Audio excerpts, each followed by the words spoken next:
हल बच्चों, चलिए प्रश्न को पढ़ते हैं। दो आवेश Q1 तथा यहाँ पे Q2 30 सेंटीमीटर की दूरी पर हैं और तीसरा आवेश Q3 है जो C से D तक 40 सेंटीमीटर त्रिज्या के वृत्तीय पथ पर चलता है। निकाय की स्थिति ऊर्जा में जो अंतर हो कितना दे रखा है, Q3 K/4πε0 है। तो K का मान यहाँ पे हमें बताना है। विकल्प हमें दे रखा है, बताना इनमें से सही विकल्प कौन सा है। तो इस प्रश्न को समझने के लिए सबसे पहले हम प्रश्न की मुख्य अवधारणा को समझेंगे। तो हम यहाँ पे लिखते हैं मुख्य अवधारणा। मुख्य अवधारणा, तो सबसे पहले हम देखते हैं कि आवेशों के मध्य स्थिति ऊर्जा का सूत्र क्या होता है। आवेशों के मध्य स्थितिज ऊर्जा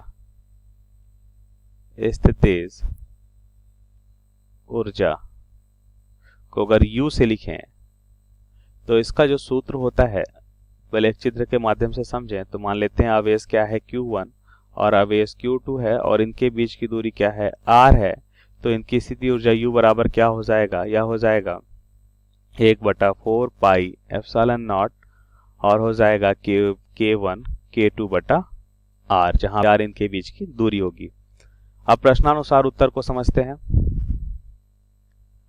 तो सबसे पहले हम चित्र को देखते हैं। पहली स्थिति में स्थिति ऊर्जा का अंतर हमें दे रखा है। तो पहली स्थिति में A, B ये दो आवेश हो गए, तीसरा आवेश यहाँ पे है। तो हम यहाँ पे देखते हैं कि पहली स्थिति में स्थिति ऊर्जा क्या हो जाएगी, U1। पहली स्थिति की स्थिति ऊर्जा हम लिखते हैं UI लिखते हैं, है ना, इनिशियल या प्रारंभिक स्थिति ऊर्जा।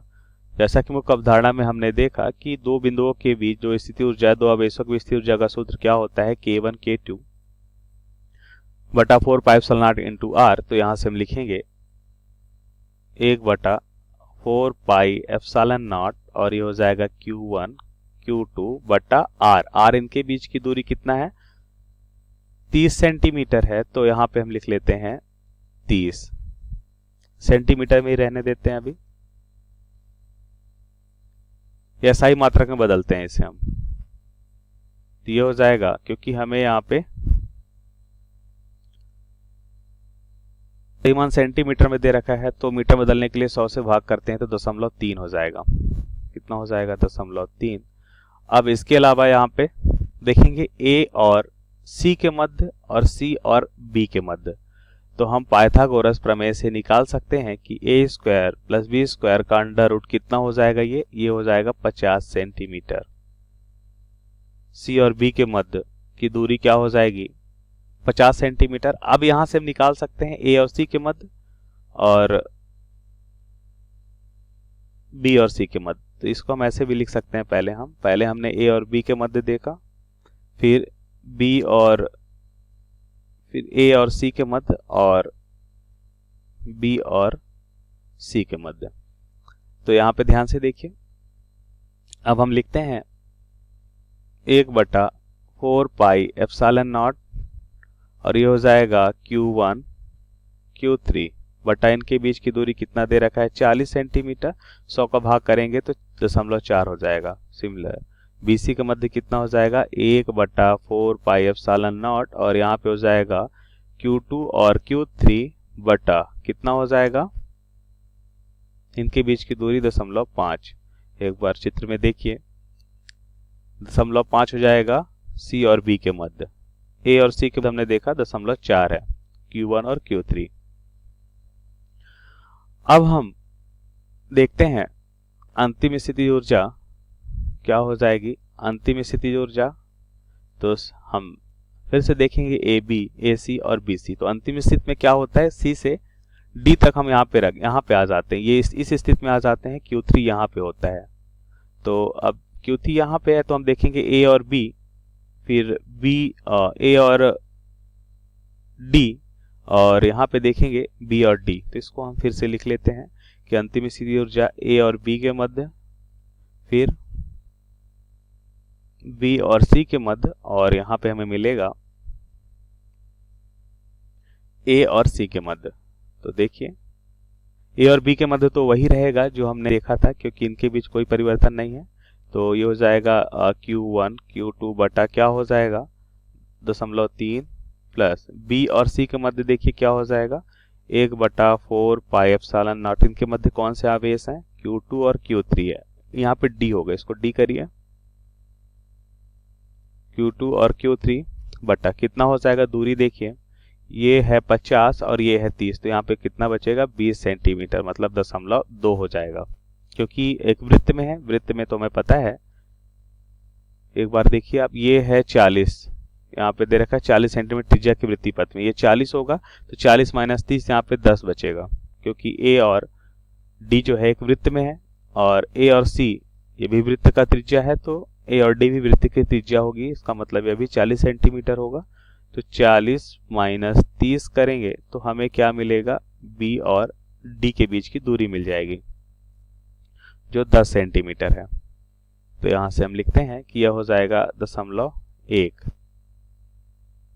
अब ए और बी के मध्य देखें तो ए और बी के मध्य, ए और डी के मध्य, तो ये त्रिज्या के बराबर है और ये 40 सेंटीमीटर, तो इसका मतलब ये हो जाएगा 1/4 पाई एप्सिलॉन नॉट, और ये हो जाएगा हमारा ए मतलब Q1 और डी मतलब Q3 बटा कितना हो जाएगा 0.4 हो जाएगा। इसको हल करते हैं। अब हमें अंतर निकालना है, तो अंतर देखिए हो जाएगा अंतिम माइनस प्रारंभिक स्थिति, तो अंतिम स्थिति माइनस प्रारंभिक स्थिति, तो हमें क्या मिलेगा, ध्यान से देखिए यहाँ पे ये पहला मान तो कैंसिल हो जाएगा, 1/4 pi epsilon not Q1 Q2 बटा 0.3, ये तो कैंसिल हो जाएगा। बाकी मान यहाँ पे लिखते हैं, बाकी वैल्यूज को लिखें तो यहाँ पे हो जाएगा 1/4 पाई एप्सिलॉन नॉट, तो कॉमन हो जाएगा, रिमेनिंग वैल्यू है। पहले तो हम अंतिम स्थिति को लिखेंगे, तो क्या बच रहा है यहाँ पे ध्यान से देखिए, 2 और 3 बटा 0.1, 2 और 3 बटा 0.1 प्लस फिर क्या है 1 और 3 बटा 0.4, 1 और 3 बटा 0.4, अब माइनस 2 और 3, 1 और 3 हो गया। अब यहाँ पे देखिए 1 और 3 बटा 0.4, 1 और 3 बटा 0.4, और क्या मिल रहा है यहाँ पे 2 और 3 बटा 0.5, 2 और 3 बटा 0.5, तो यहाँ पे ये वाला मान भी तो कैंसिल हो जाएगा, तो इसको भी हटा देते हैं। अभी जो बचा हुआ मान है वो हो जाएगा 1/4 पाई एप्सिलॉन नॉट, और ये हो जाएगा हमारा Q2 Q3 बटा 1/0.1 माइनस का 0.5 लेते हैं यहाँ पे, तो हमें क्या मिलेगा, अंतिम माइनस प्रारंभिक बटा हो जाएगा Q2 Q3 बटा 4 पाई एप्सिलॉन नॉट, और एलसीएम लेंगे तो यहाँ पे हमें एलसीएम क्या मिलेगा 0.5, और ये हो जाएगा 5 और माइनस 1, तो कितना हो जाएगा 4। इसको हल करने पे हमें क्या मिलेगा, इसको हल करने पे हमें मिलेगा अंतिम माइनस प्रारंभिक बराबर हो जाएगा 8 Q2 Q3 बटा 4 पाई एप्सिलॉन नॉट, क्या हो जाएगा Q2 Q3 4 पाई बटा एप्सिलॉन नॉट, Q2 Q3। अब हमें क्या दे रखा है, ये हमें यहाँ पे K का मान निकालना है, Q3 K 4 pi epsilon not. हमें जो दिया है वो दे रखा है जो अंतर डेल्टा U हमें दे रखा है K Q3 बटा 4 पाई एप्सिलॉन नॉट। तो तुलना करने पर हमें क्या मिलेगा, तुलना करने पर K का मान हमें यहाँ पे मिलेगा 8Q2, क्योंकि यहाँ पे ये है 2 और ये 3 है।